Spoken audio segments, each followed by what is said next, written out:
Welcome to Live, Work, Thrive. I'm Makayla Birmingham, Scary Mommy executive producer, and I will be the moderator for tonight's panel. So as we prepare for the holiday season, we are unfortunately being flooded with bad news about variants, rising case numbers, and breakthrough infections. By now, many of us may even know of someone fully vaccinated who has tested positive for COVID-19. Tonight, our panel of experts will provide the latest information on the Omicron variant and some concrete tips for keeping your family safe during the holiday gatherings and travel that are coming up for many of us. Specifically, tonight's discussion will cover the numbers on Omicron's transmissibility and how vaccines and boosters measure up, what to consider when having a holiday gathering at home, ventilation tips from an aerosols expert, and how you can tell how many windows to open with a little device found on Amazon. You're not going to want to miss him. And of course, we'll be taking questions from the live audience. Let's meet our panelists. Tonight, we have with us Dr. Caitlin Jedalina, who is an epidemiologist and assistant professor at the University of Texas Health Science Center School of Public Health. She is also the founder and author of Your Local Epidemiologist, a viral international newsletter that translates public health science, like COVID-19, to the public. Thank you so much for being with us here, Dr. Jedalina. Yeah, thanks for having me. Also with us is Dr. Kate Connor. She is assistant professor of pediatrics in the Division of General Pediatrics at the Johns Hopkins University School of Medicine and medical director of the Ruth and Norman Rales Center for the Integration of Health and Education in Baltimore. Thank you for being with us, Dr. Connor. Thanks so much for having me. And later in the show, we will hear from Apurva Mandavili. She is the health reporter for the New York Times, focusing on science and global health. She currently covers the coronavirus pandemic, vaccinations, the World Health Organization's Centers for Disease Control and Prevention, and the Food and Drug Administration. She's also the 2019 winner of the Victor Kahn Prize for Excellence in Medical Science Reporting. So stay tuned for Apurva. Also with us, Dr. Jose Luis Jimenez, who is a professor of chemistry and a fellow of the Sears Center at the University of Colorado at Boulder.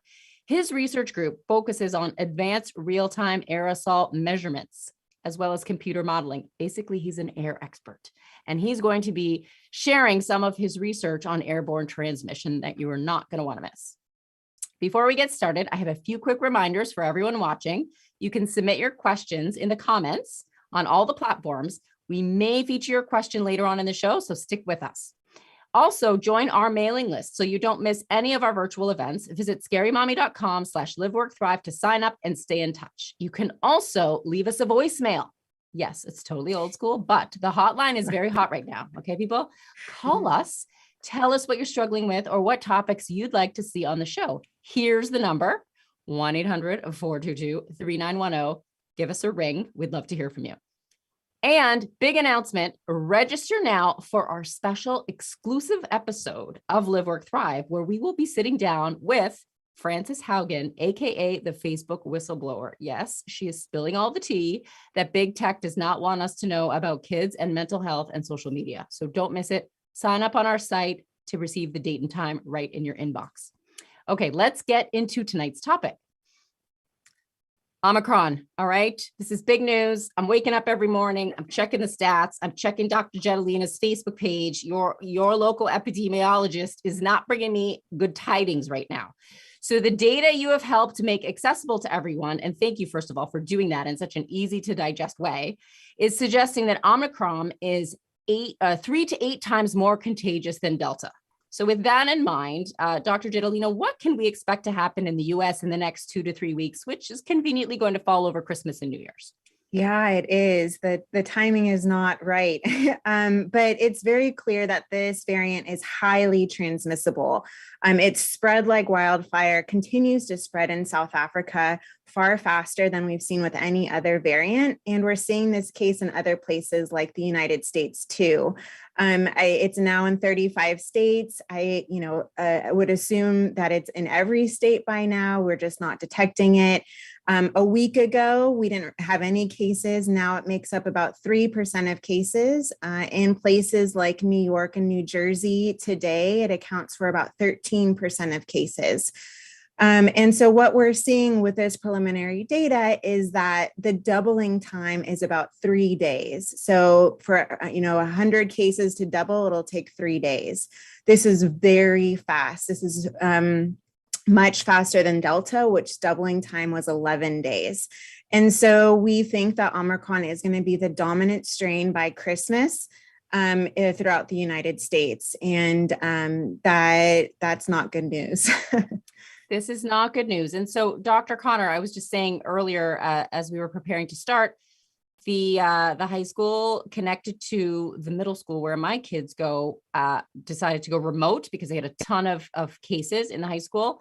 I'm hearing the same from other parents that a lot more kids are getting COVID-19. Are you seeing a spike in the pediatric cases that you deal with in your work? Yes, we absolutely are. Certainly in the schools that I work with, we are seeing more cases. We know that schools tend to at least mirror the surrounding community.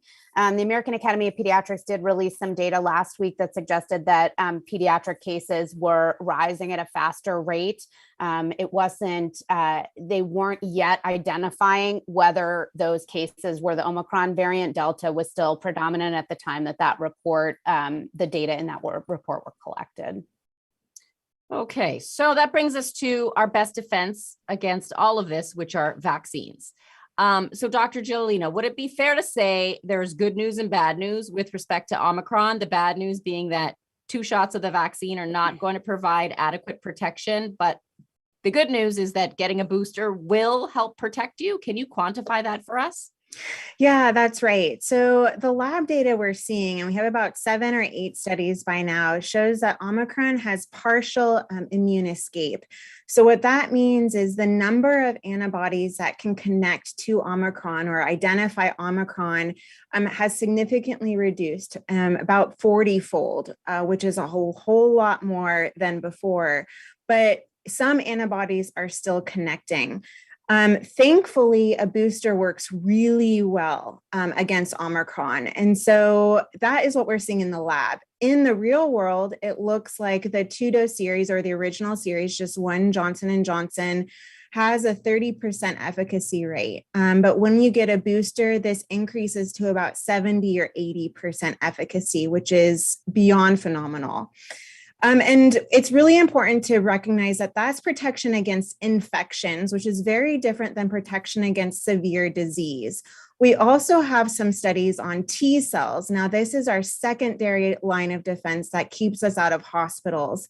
And it looks like T cells do still protect against Omicron, which is also great news. So altogether, it looks like, especially if you don't have a booster, we're going to have a lot of breakthrough infections, but hopefully our T cells can hold up. And so we don't end up in the hospital. All right. So to summarize, get the booster. Everybody go get the boost right now. 100% go do it. You got to do it. 30% protection with the 2-dose or the 1 J&J is not really good. Okay.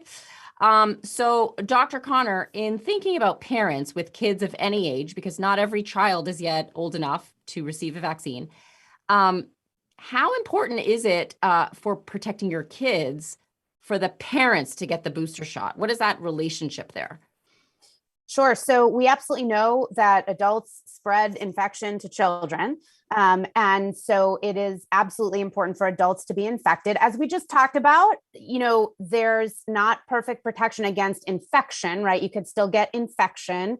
But with that booster, even the protection against infection is much, much better. And that makes it less likely that adults will spread the infection to their kids or other vulnerable members of their families or communities. So it is incredibly important, especially if we're trying to sort of form a cocoon around our vulnerable folks, including kids who are too young to be vaccinated, that folks get the booster. Okay, so Dr. Giolino, what do you say to the people out there who think, well, all these breakthrough infections, the vaccine doesn't really work. Why should I bother? If it really worked, I shouldn't have to keep going back every few months for a booster. It's like, I don't want to get a booster every time I have to do my roots. What do you say to these people?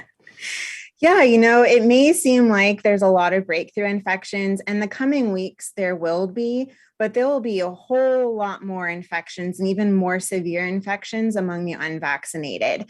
Right now, the CDC is saying that there's a 12 times more likely chance that an unvaccinated person will end up in the hospital than an unvaccinated person. And Omicron coming to the scene shouldn't really change that. And so it's really important. It's never too late to start that series. Even if you have one dose, and maybe we'll have some antibody response. It's certainly better than 0 doses. So really, as soon as possible to start that series is of most importance. All right. So get started on that. Rachel, Lisa, Deborah, Julie, all the moms and the dads, because dads can also make this phone call and make the appointment. Get it going. So let's talk holiday. Dr. Connor, if you have a relative who's unvaccinated, now this is a thing that's happening. It's awkward. Nobody likes to have this conversation. Would you let them in the door for a holiday gathering with your children? I have a couple scenarios. Okay. So scenario one is if, let's call her Aunt Sue, is not vaccinated, but they do a drugstore rapid test the day of. Would you let them in the door? Sigh. I mean, my bottom line answer to most of these is often just no. I think it's really important for me, from my perspective, to deliver a message that like your choice to be unvaccinated is putting my family at risk, and I don't feel comfortable with that. I think that there are, of course, gradations. What is the story with Aunt Sue? How close is she to you and your children? How high risk are you and your children and your household? And so I think that different folks would make different decisions here. I do think that in terms of rapid testing is not perfect. There can be false positives and false negatives. It's most effective in someone who actually has symptoms, and it's best at telling us, like, right now, this minute, do I have enough virus to spread it around? And they're most reliable when you take multiple in a row to kind of get a sense for what, or they're most accurate when you take multiple in a row. So I think if you felt like this connection with Aunt Sue was super important for everyone's emotional well-being and for the family, that you would want to make sure that your family is as protected as possible. You could certainly ask Aunt Sue to do one or a couple of drugstore tests, and I would consider wearing masks if you're going to be in close contact inside the house. Okay, so Aunt Sue, you're a maybe. Or maybe we're doing a drive-by waving to you from the driveway. So what if Aunt Sue did a PCR test? Would you feel a little bit better about allowing her in? And how early or late would you recommend that test be taken before she visits, if at all?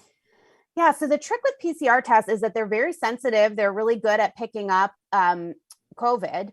And because in most instances, there's a little bit of a turnaround, and there's usually in most places at least a day or, sometimes a couple of days between the time that you do the test and the time that you actually get the result and get to go see the folks that you want to go see. I think the important thing is that you want to be reducing risk in the period of time between when you get the test and when you actually go to visit with someone. So, if you are getting the test 3 days before, because then you know that it will be back in time, those 3 days, and frankly, probably the week ahead of time, should have been times when Aunt Sue was really working to reduce her risk, like taking it back to before we had vaccines. And this is what we were doing if we wanted to try to get together with a family member, last Christmas. We were really quarantining essentially. So Aunt Sue cannot be going to the clubs after Aunt taking the test. Okay, no. So no one really, right now should be in the clubs. All right. Am I right? Like clubs, we got to put that on pause. Let's do some Scrabble at home, everyone. Okay. For the next little while till we get the bomb dropped. Dr. Jedeli is going to let us know Christmas Eve, fantastic gift. We're going to know all the bad news. So just chill with the clubs. Okay. So let's talk now about the air, because COVID-19 is primarily transmitted through the air. Am I right, doctors? This is how we're catching it. Primarily, yes. We're not catching it from like the hands, really, right? Touching the eye. That was a little bit of a thing at one point, but now dirty hands are back. Okay, not great. I know 2 doctors are gonna be like, wash your hands, but let's be honest, it's coming through the nose, right? So in a moment, we're going to hear from a ventilation expert. But Dr. Jelena, first set the stage for us here. What are some good precautions families can take when it comes to ventilation inside the home over the holidays? Yeah, I don't think people give ventilation enough credit. Ventilation is incredibly important. I think of it as a cigarette smoke in a room. If you have stagnant air, it can stay up there for up to 16 hours with SARS-CoV-2. So if we get the air moving and get it ventilated and filtered, the risk of getting infected decreases substantially. And so this can be done opening a window, even just a couple inches, right? Getting some fans in there, making it at-home filter base. You can Google that or do it on YouTube, but really get that air moving, because if you can do that, the transmission and the risk to the entire family is as minimal as possible.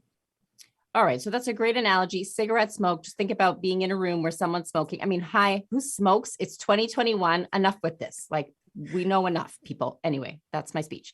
But good analogy. Now let's hear from Dr. Jose Luis Jimenez from the University of Colorado at Boulder. And he is going to introduce us to a little device that can actually tell you whether you have adequate ventilation in your home. Here he is.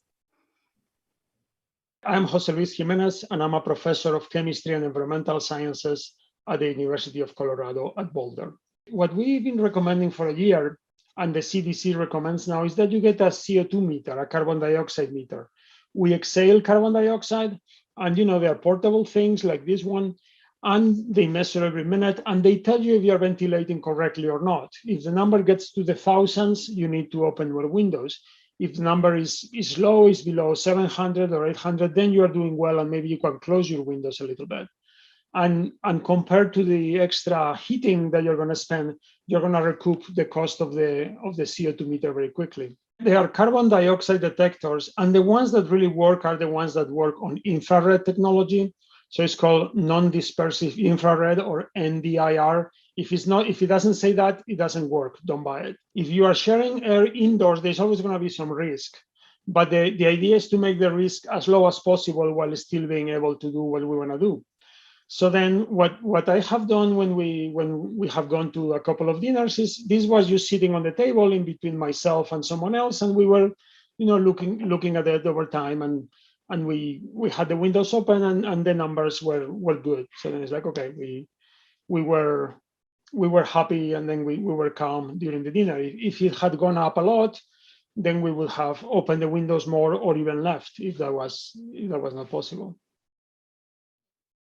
So I feel like this device is really something that if you can afford to buy it, it's on Amazon. They range from about $69, and then they go up to, $100, $150. You could even chip in with the group of friends or cousins. If you're having a dinner together, everyone throw in $20 and get one of these.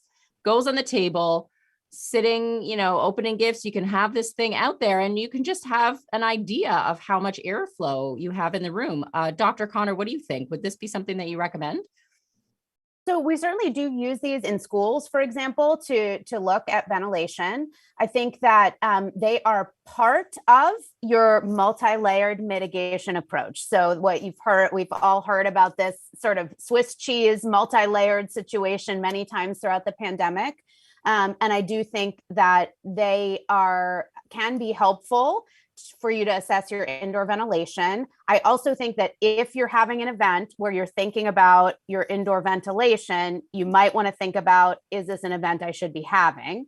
So and that, again, the risk benefit ranges for everyone. So I wouldn't say that a CO2 filter alone or a detector alone would make it okay to not worry about vaccination or tests or, other factors when you're having folks over. But if, as you said, you and the cousins and the close family who have already come up with a multi-layered strategy want to add this in to make sure that you're really protecting yourselves, that could be a great addition. Okay, cool. Yeah. So that's a good point. first of all, do you need to have this event at all is the first question. Second of all, who the heck am I letting in the door? And are these people vaccinated? And then bonus cherry on top, monitor your airflow to see how much you have to open the window. Because there's gonna be someone complaining that they're cold and they want to close the window, whatever, but you got to keep this little computer on the desk. So like I said, it's getting chilly out. Let's consider the importance of outdoor activities versus indoor activities. So, we have this whole other option. It's not ideal, but if you're thinking about, kids' play dates or, when you do have, the holiday party with kids, maybe it's ice skating outside as opposed to watching Elf in someone's living room, right? There are many, many advantages to keeping your interactions outside. Here is what Dr. Jimenez has to say about being outdoors and what to do if your kid is like mine and is a close talker, because all the kids, they do not separate. They talk right in each other's face. Here he is. Outdoors, there is about 20 times less transmission than indoors. But we do see transmission in one situation, which is exactly what you described when you talk close to someone, right? Because you are inhaling a lot of the air that's leaving that person, right? Like you could be outdoors and you would still smell the garlic on someone else's breath because you're inhaling their breath if you are very close. So that situation is dangerous. Now, I understand I have a 7-year-old myself, and it's hard. If they're vaccinated, is less serious. If they could wear at least a surgical mask, if that was possible, that's good, because that sends the air backwards. So if they are talking to each other, the air is not going towards the other person. That would be ideal. But certainly any activity that they're going to do much better outdoors. So Dr. Gedalina, if you are smelling garlic, you are too close. Is that a good rule of thumb in general?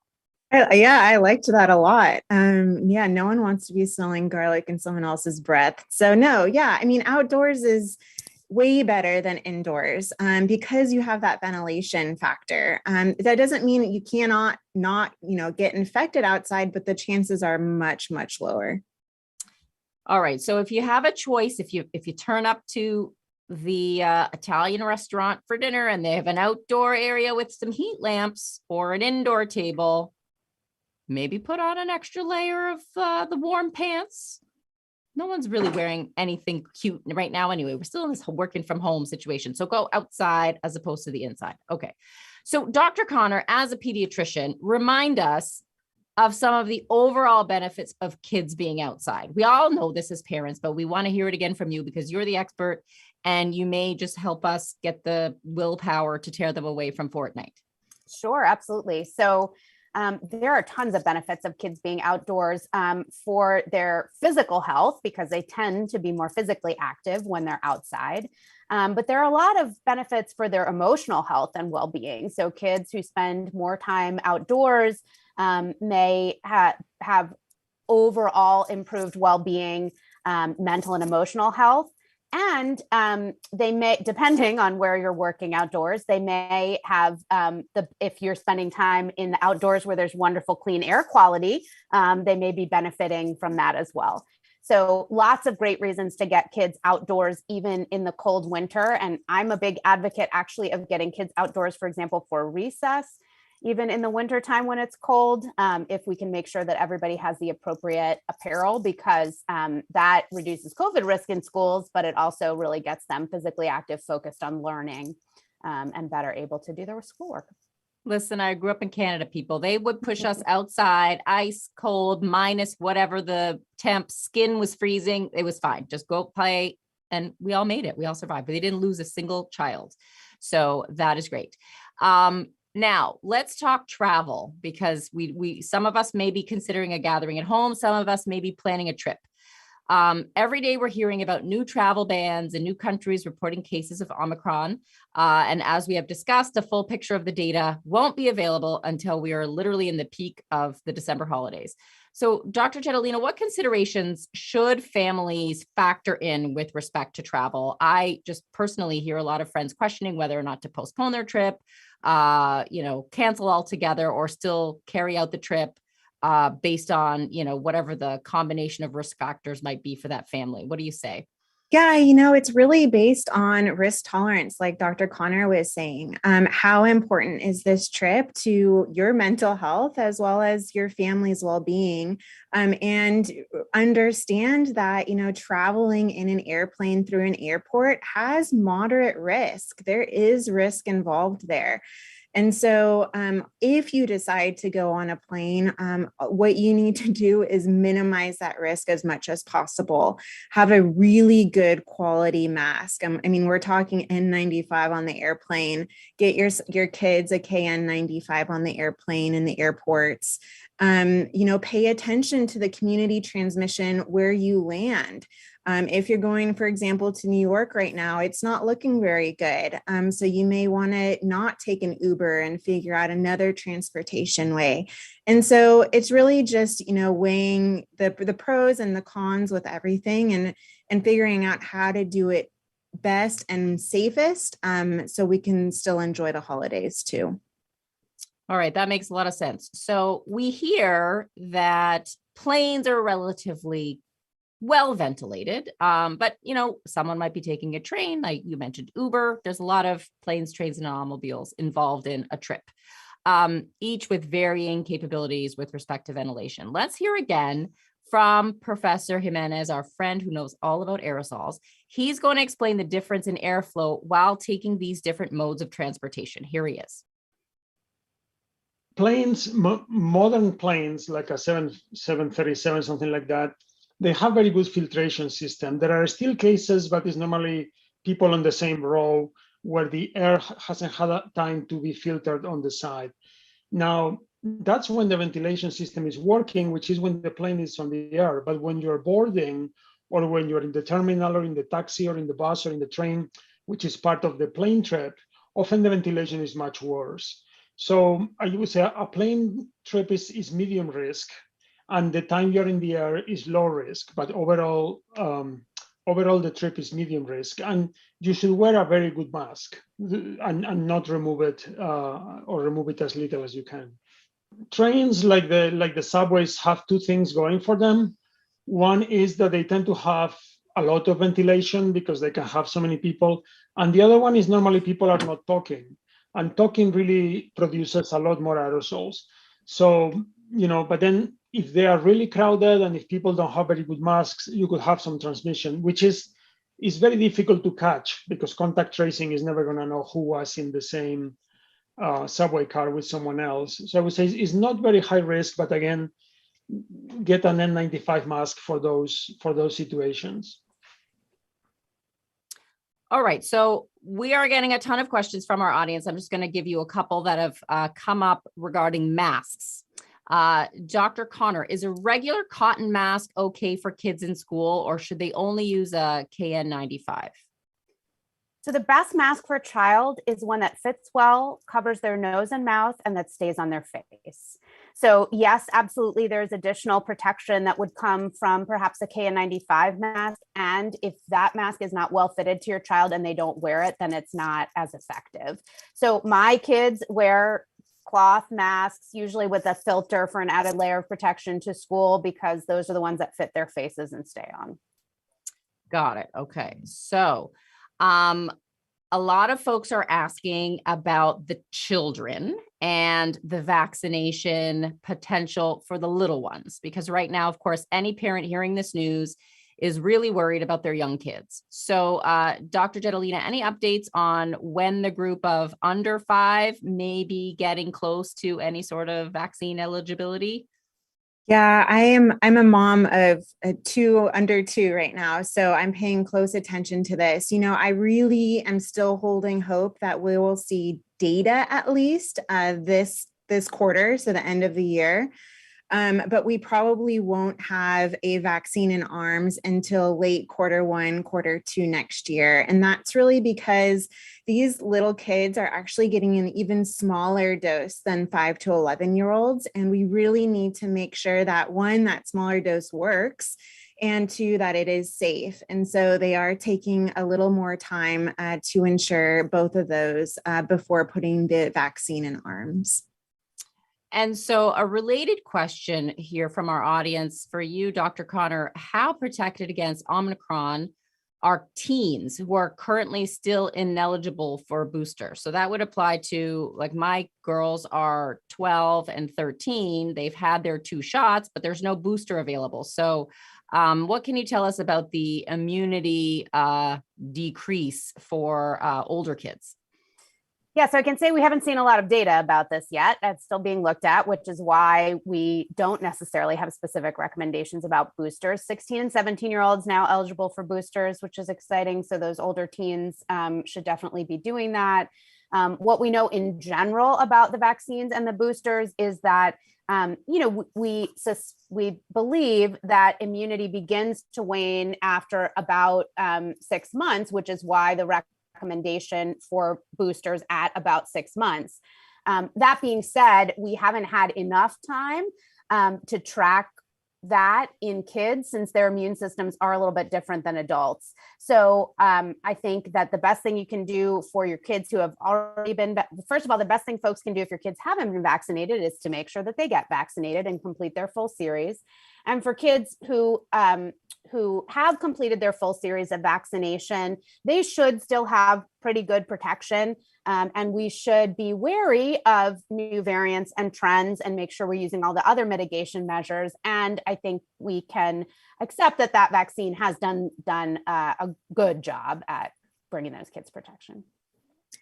Got it. Okay. So we will get to a few more questions shortly. But I wanted to continue our conversation about travel because there's so many folks considering that right now. And it seems like changing of plans, surprise quarantines, lockdowns are now kind of part of the way we live. So the name of the game here is get insurance, get travelers insurance. A lot of places offer it for a family of 4. I've purchased it for $120. So that's pretty good considering you have 4 people involved, right? Get the insurance and get ready to be flexible. I want to now go to global health and medical reporter from the New York Times, Apurva Mandavili. She's coming to us actually from India, where she's both visiting family and reporting. And here's what she has to say about travel this holiday season. My name is Apurva Mandavili. I'm a reporter for the New York Times, and I've been writing mainly about COVID for the last couple of years. You know, it's a very tricky time for people to figure out what to do about travel, especially with the holidays coming up. And there's really no one size fits all answer here. So much depends on people's risk tolerance, and how important the travel is, and how, desperate people are to see their relatives, and whether the travel is essential or they could postpone it for a few months. I myself am in India at the moment, and I came here to see my family and to do my job, to report from here. And, some of that I had to think through, would it make sense to postpone this travel? And how do I feel about maybe possibly getting stuck here? Reality is that most people are going to be allowed back into their countries, because very few countries are not going to let even their citizens back in. And, as long as you take precautions, as long as you're wearing a mask in the airport and on the flights and wherever you think you might be at risk, you probably will be all right. And a lot of countries and airlines are requiring PCR tests for everybody. So all of those things will cut down on the risk. So, the risk is not zero, but it's manageable. But again, that depends on how badly you want to travel. All right. So she makes a good point. It's like, how badly do you really need to take that trip is really the first question that we might want to consider. And like you both have mentioned, every family has a different risk assessment. So let's talk about a few different family profiles, and I'll get a sense from both of you, what are some of the things that family might consider with respect to travel. So we'll start with you, Dr. Connor. A pregnant woman considering air travel, what might this mom-to-be think about before confirming her flight? So first of all, whether or not she is vaccinated and boosted, I think is number one. We know that pregnant women are at increased risk of severe disease with COVID-19. And so I would want to weigh that really carefully. In addition to vaccination, we did talk about 2 kind of things about where you're going and what you're doing. One is the travel itself. So what kind of mode of transportation are you going to be on, but also how long are you going to be in the airport? Are you going to be on a train? And then what are you doing when you get there? So are you traveling directly to a place where you're going to get in the personal vehicle of somebody who's fully vaccinated and go to their home and stay there? Or are you going to be at the club with Aunt, what's her name, who I Aunt can't Sue. remember? She's Aunt always Sue. at the club, not best. I mean, so yeah, I think mess. there's that piece about it too, that you have to consider. So I think that if she is fully vaccinated and boosted and has a good quality mask, and this trip is really important to her, you know, then she could make a reasonable decision about whether or not to proceed with those other caveats in the background. And just to confirm with you, Dr. Connor, a pregnant woman, there's no risk associated with getting 2 doses plus a booster if you're pregnant. Can you just clarify that for us? Correct. Yes, you should be able to get 2 doses plus a booster. Got it. Okay. So the next family, Dr. Jetelina, what would a family consider if they had one vaccinated child and one too young to receive a vaccine, if they were contemplating a flight somewhere? Yeah, that's me. I have two young, and we will be flying to California. And it is incredibly stressful as a mom. I think the number one thing that I do is I have to accept that risk. If I decide that I'm going to fly, I cannot fight against it, or it's just a miserable trip for everyone. And so what that means is I try to get my toddler to wear a mask with gummy bears, putting it on her teddy bear. And we do the best we can do. Before the flight, we find a table or a little corner that's not close to anyone.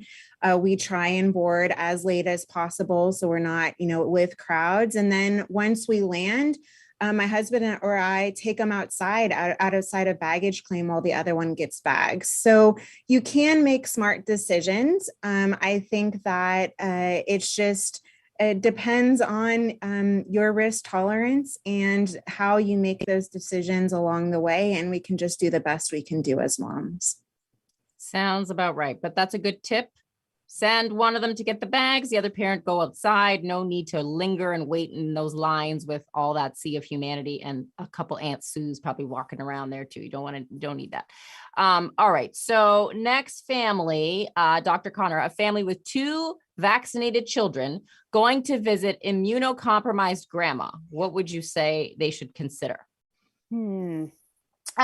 So again, I think you weigh like the reason for the visit and the purpose of the visit. And I think that with vaccinated children, you are in a lower risk scenario if the entire family who's going is vaccinated. I think that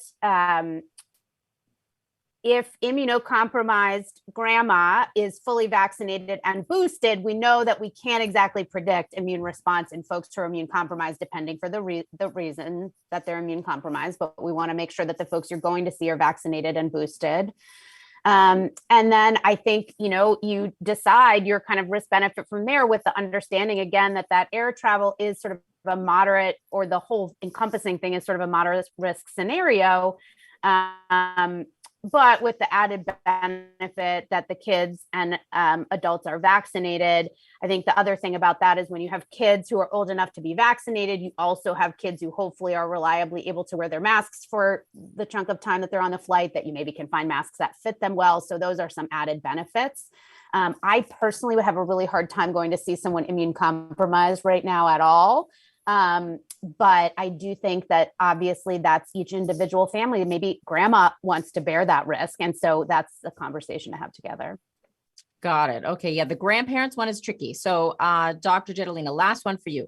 A family with 2 young children who are unvaccinated going to visit grandparents in good health. Hey, that's me again. No, so we've had really long conversations with my family over the past couple of days on what to do. My girls' great grandparents will be there.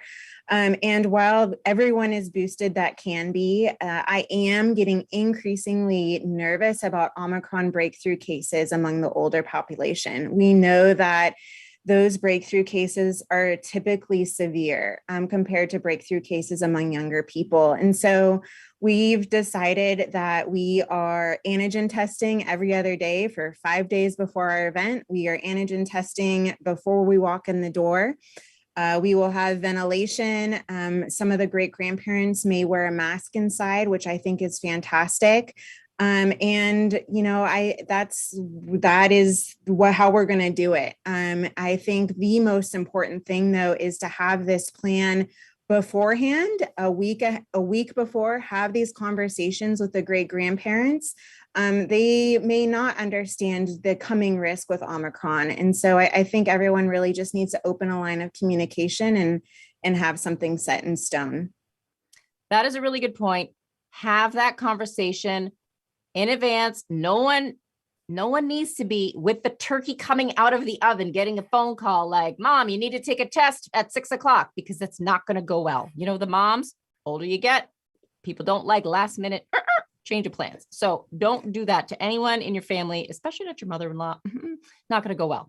So a lot of questions coming in from our live audience about testing. Okay. So I know we've covered this a little bit, but Dr. Connor, maybe you could speak to, is there a brand or a particular format of home rapid test that you would recommend as, one of the better ones? Yeah, so I wouldn't say there's a particular brand I would recommend. I do think that in general, the nasal swab kits tend to be easier to use for most people, including kids. The saliva samples can sometimes be a little bit trickier for kids, depending on how you're putting them in place. But typically, the at-home tests that are authorized for this use are relatively similar. You can actually look up the test characteristics of the different types of tests and sort of get a sense for that. But in general, I think the nasal swab test kits that are authorized that you can get at the drugstore are reasonably similar. And I do think that it's a great strategy to use those tests with the understanding that you have to use them on multiple occasions, especially if you're staying for a long period of time, because they only tell you about right now, today. So we did a very similar protocol when we visited family at Thanksgiving to what Dr. Gedalina described. Okay, so you're recommending, if you're going for a week, every other day, potentially try and do a test. Now, this is going to rack up some serious bills because these tests are not cheap, right? It's what, $20 for a box, roughly here in New York anyway, I think you get 2 in a box for $25 or something. If you have a family of 4, you got to buy 2 boxes. That's, can rack up. So it's a bit of an equity issue as well. And I know, Dr. Connor, you mentioned that there is some movement on making these tests available to everyone that needs them. So we hope that's coming soon. Let's talk about when you go for a PCR test. Dr. Gedalina, in this business, our team and our staff, I do hats off to everyone in the film community because they take it very seriously and we do testing before anyone steps foot on set. However, this nose has been prodded many, many times. And I will tell you, sometimes it's a little tickle, sometimes it's going deep into my brain. If it doesn't touch the brain, is that like a bad test? Or, how do you gauge like how far you need to dig in there? Any advice? Yeah, I guess the advice is it's not supposed to be comfortable. It's supposed to be uncomfortable. I've actually never done it to myself. I always have someone else do it because I know where the challenges come is when people do it to themselves and they're too afraid to get it too far back there. So yeah, it's uncomfortable. And, PCR tests are great as long as you can get the results back quickly. If you have to wait 3 days, the efficacy of a PCR test is about the same as the efficacy as a rapid antigen test. And so might as well just go with the cheaper option at that point. And so when you're doing it on your kids, is there any worry? Because you say it should be uncomfortable. Well, when you're putting that in the child's nose, can you hurt anything if you put it in too far? Dr. Connor, I feel like you're like doing this often. Yes. Well, and kids in schools are getting tested continuously. So I think the first thing is that the different types of tests do say different, they're either anterior or posterior Nair's tests. So they're designed either to be lower down in the nose or way high back up in the nose. And so knowing which type of test it is, in general, the ones that you're getting at the drugstore are anterior. So they're still supposed to go up into your nose, but they don't go as high as the ones that we were all getting, in March of 2020 that were going way up. And that some places still do. I think in general, usually you're not going to hurt anything by going up there. You know, there's usually a clear path. I would say my son has determined that when tears come to his eyes, that means he's put it in the right place. You have like a real quick, like watering of the eyes situation. But he actually does it himself and is better when he does it himself than when I do it. So we go with the tears coming to the eyes. All right. You heard it here first. St. John's Hopkins saying, make the child cry. That's how you know the test is being done correctly. All right. Not people, weeping, listen. just a little tear. Just a little, misty. All right. It's a pandemic. Tough love. Okay. So, more questions here about Omicron. Someone is asking, here's the question. I will just read it. Quote, no one seems to be talking about why the majority of Omicron cases in the US has been in vaccinated individuals. As someone now vaccinated 3 times, I'm struggling to understand why this would be the case. Can someone please explain why? Dr. Jedalina, what do you say to this person? Is that in fact true? Are the majority of cases in vaccinated people? So they may be, but that's because the majority of people are vaccinated. It's called this thing called base rate bias. And so, if you have a population of 100 people, 100% vaccinated, you're going to have breakthrough cases. So 100% of those breakthrough cases are going to be vaccinated. And so, the more you need to know the background rate on where this is happening. So for example, we're getting a lot of news out of Denmark.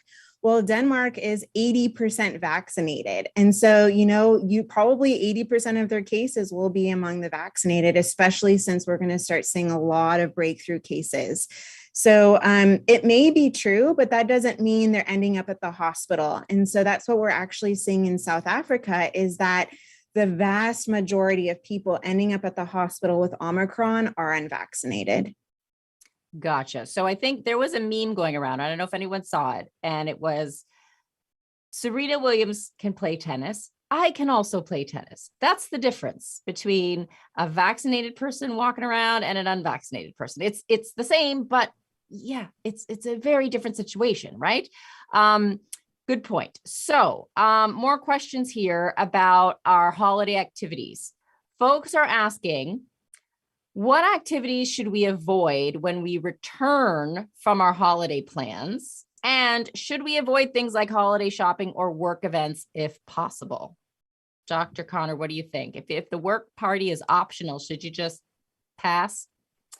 Yeah, I think personally, I choose to prioritize where I'm spending my risk. And for me and my family at this moment in time, that's about seeing family members where my kids have a couple of cousins who are still too young to be vaccinated. And so we are really trying to minimize our risk and exposure in other areas in order to create that bubble of safety around them when we see them. I think that if you don't have that trade-off, then it's maybe a different risk calculus for you.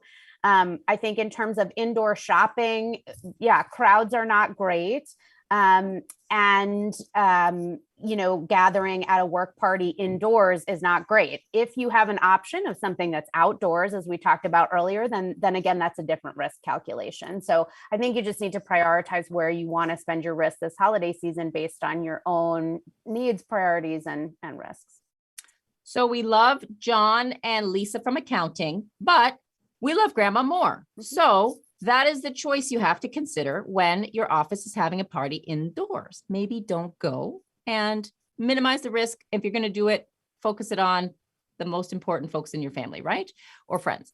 Okay. So if everyone in your family of say 10 people are boosted, are you in the clear? Dr. Jedalina, I don't think obviously you can never say you're in the clear, but how much does having everyone boosted help out in the situation? Well, it helps out a lot. It helps out a lot. And on an individual level, I mean, that group is as safe as they are going to be. I think the question really now comes into the community risk. Even if you're boosted and you're seeing 10 people that are boosted, you can still transmit the virus at that event. And so, especially with Omicron in its wake, I would still be careful, still take an antigen test that morning just to ensure Omicron's not there. Not really for yourself. You're going to be just fine. The people at that event will be just fine. But it's really more for community and getting transmission as low as possible. So pockets of unvaccinated, like my kids or Dr. Connor's kids, have a chance to get a vaccine before they get infected. That is helpful. So now let's talk about the incubation period of COVID. And I'm assuming Omicron would potentially behave similar or maybe worse. Who knows?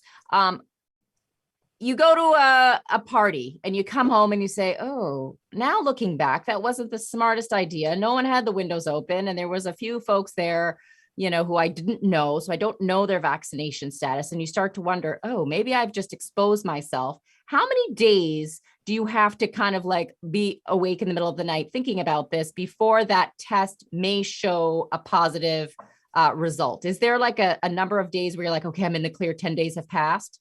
Dr. Connor, is that a thing or is it unreliable? Sure. Well, I mean, I think that I would think of that situation as if, let's pretend I had a known exposure, right? It's not the same. You don't know you had an exposure, but let's pretend I had a known exposure. So if I'm a vaccinated person and I've had a known exposure, the recommendations are you test at 3 to 5 days. And then, depending on your vaccination status or the recommendations, you may test again at closer to 7 or 10 to 10 days, depending on the situation. But so usually if you're a fully vaccinated and boosted person at about 3 to 5 days, you should see a test become positive if you were actually infected at that time. And it is still possible anytime within that 10-ish day window that you could become infected. So I think, I don't want everybody staying awake at night. I can relate to that. You go to a place and you come back and think, oh gosh, what has happened? But that 3 to 5 day window for an initial test after what you consider might be an exposure is a good first step. And then just being really vigilant about, sort of masking and reducing risk in those remaining 10 days. That's how we think about exposure and kids coming back to schools. Yeah, I think that's something that not enough people talk about. And that is the kind of peer pressure element of, it's not even intentional, but you might go somewhere and everybody's like, oh yeah, let's just go into this Starbucks and meet up. And you're like, you haven't been indoors. You haven't been indoors in 2 years. And all of a sudden you're sitting there and no one else has a problem with it and says, oh, we're all vaccinated. And there's a bit of a social pressure, right? You don't want to be the one who's like, can we go and freeze outside? What is some language or some, ways of communicating if you're in a situation like that, where you're starting to feel uncomfortable and you want to make a move, but you don't know how to express that? Dr. Titolina, do you have any advice for people who may find themselves trying to get out of the work party or trying to get out of the Starbucks or wherever they may find themselves potentially at risk? Yeah, I'm in the South. And so I recognize that situation a lot. And I think, one, you have to communicate it and you have to own it. It's okay if you think a situation is more risky than other people. You can wear a mask, or sometimes I just leave, honestly. And you don't necessarily have to give a reason either. Say you're feeling sick or your kid has a fever. I mean, it gets you out of any social situation. So I think, communicating it, taking the reins, and really not feeling bad about advocating for yourself, or even more so, advocating for a cocoon around your unvaccinated kids is the number one thing you can do right now. This isn't going to be the rest of our lives. Every epi curve comes down, and this one's going to come down too. It's just the situation we are in right now.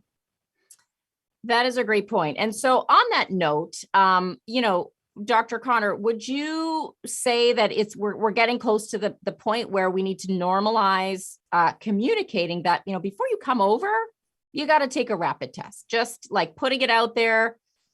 From now until we see a break in the curve, I just can't socialize in homes or in indoor areas unmasked until, visitors take a test. Would that be something to consider? Yeah, I mean, I think, again, we've talked about the equity issue with access to tests. We've talked about the different risk profiles. And so I think that's not necessarily going to be the scenario for everyone. And I do think for me, it's a little bit about this, like, let me think first about whether or not this indoor event is actually something I need to do to begin with. And then if I do need to do it, either out of true necessity or like it's my emotional well-being at stake here for seeing these particular folks, then yes, I think it is reasonable to add on that, like, I need to know that you're vaccinated and we're going to do tests, and to just communicate that directly to folks in advance, as Dr. Jetelina said. So just lie. If you can't, just muster up. If you can't just be like, listen, guys, I got lice. I mean, people will run and never come near you. People are probably, there's a lot of the Aunt Sues out here who will be more alarmed by head lice than Omicron, whatever it takes.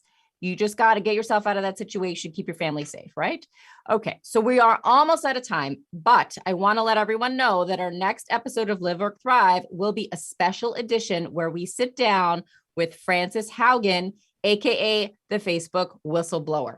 No blowing of whistles on the holidays. You're spreading the aerosols. But in this conversation, we are going to find out all the things no one wanted us to know about the way those platforms, maybe some of the ones you're watching on right now, are impacting young people. It's no good. But Frances is one hell of a badass, and she will be here with us in the coming days. Register now at scarymommy.com/liveworkthrive to find out the date and time, or call us on our hotline. Remember, I said we have an old school phone number. How fun is this? Okay. We're staying home. We're be good. Not going to the clubs. Give us a call. You're bored. All right. Call us. Tell us your questions. Show suggestions. If you want to ask Frances anything, you could directly send over a question for the whistleblower, and we will ask it to her when we speak. Here is the number again up on the screen for everyone. Give us a call. So thank you to our incredible panelists. Again, Dr. Kate Connor, Assistant Professor of Pediatrics at the Johns Hopkins University School of Medicine and Medical Director of the Ruth and Norman Rales Center. Thank you so much for all you are doing to keep our kids safe. I really do appreciate you, and your colleagues are the ones getting us through this hot mess of a situation. So thank you for being here. I know you're very busy. My pleasure. Thanks for having me. And also Dr. Caitlin Jetelina, epidemiologist and assistant professor at the University of Texas Health Science Center, School of Public Health. She is also, if you haven't already followed her, she's founder and author of Your Local Epidemiologist. Visit her page. Now, I want to tell you something. Subscribe, throw her a donation. Okay. She's got a button on the page. Throw this woman a bone. She works all day in the laboratory. Look at those charts behind her and give me a headache just to see those charts. She's working all day. And then for your health and just for the goodness of her heart, she's giving this information to us in a very easy to understand way. She's a mom of 2 little toddlers, and she's doing all of this stuff. Throw this woman a little Christmas cheer. All right. Holiday cheer. She's doing great things. Also, Dr. Jose Luis Jimenez from the University of Colorado, Boulder, the guy with the ventilation tips. We're going to post the link on Amazon to that little device in case anyone's interested. And also, Apurva Mandavili, thank you so much. She joined us from India at like an obscene time of day because there's a 10-hour difference. So we thank her so much for being with us. Have a great night, everyone. The pandemic is far from over, but we can all do our part by vaccinating every eligible member of our family, wearing masks, and keep the windows open when we gather. No one wants to smell your garlic breath anyway, right? Stay safe. Happy holidays from everyone at Live, Work, Thrive. Good night.